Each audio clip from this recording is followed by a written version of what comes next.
Bonjour, ici Pasteur Timothée. Quel beau verset ici. Dans 2 Timothée 4, 1 et 2. Et l'apôtre Paul ici prend le temps d'écrire à Timothée pour lui dire « Je t'en conjure devant Dieu ». C'est quelque chose d'assez solennel.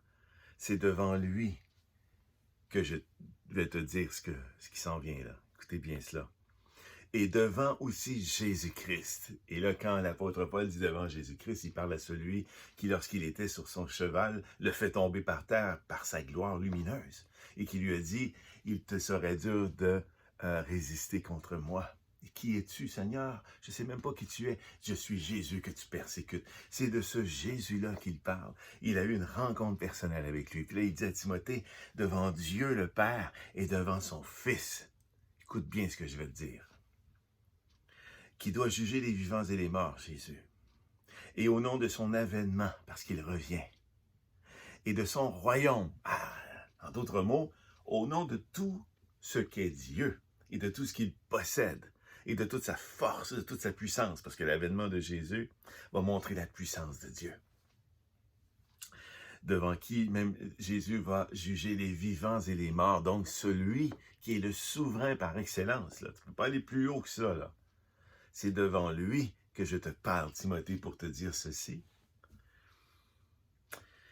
Prêche la parole, la bonne nouvelle. Insiste en toute occasion, favorable ou non. Amen, imaginez tout ce qu'il dit devant Dieu, devant Jésus, à Timothée, c'est prêche la parole, n'arrête pas. Si ça va mal dans ta vie, prêche la parole. Et aujourd'hui, on pourrait dire, t'as attrapé le COVID, prêche la parole. Mets-toi un masque, fais une vidéo, prêche la parole. N'arrête pas, n'attends pas de bien aller, parce que tu vas bien aller lorsque tu vas prêcher la parole. Parce qu'en prêchant la bonne nouvelle, que ce soit par des actes, non seulement par des mots, bien sûr, on ne veut pas accuser les gens d'aller en enfer, on peut les aimer véritablement, leur pardonner, leur faire sentir que c'est au nom du Seigneur Jésus-Christ que nous le faisons. Parce qu'à toutes les fois que tu prêches la parole, quand ça va bien, tu le fais. Quand ça va mal, façon de parler, hein, parce que Paul souvent était persécuté, on l'a mis en prison, on l'a laissé pour mort. À combien de reprises? Il a risqué sa vie de nombreuses fois, mais il prêchait la parole. Pourquoi? Parce que en prêchant la parole, il fait la volonté de Dieu.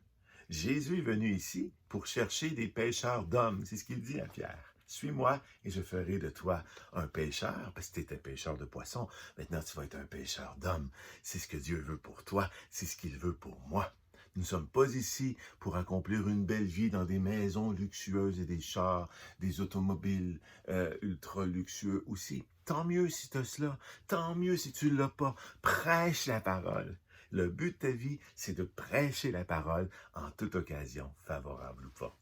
Je te laisse là-dessus et je te revois très bientôt pour une nouvelle révélation. Je vous aime, soyez bénis.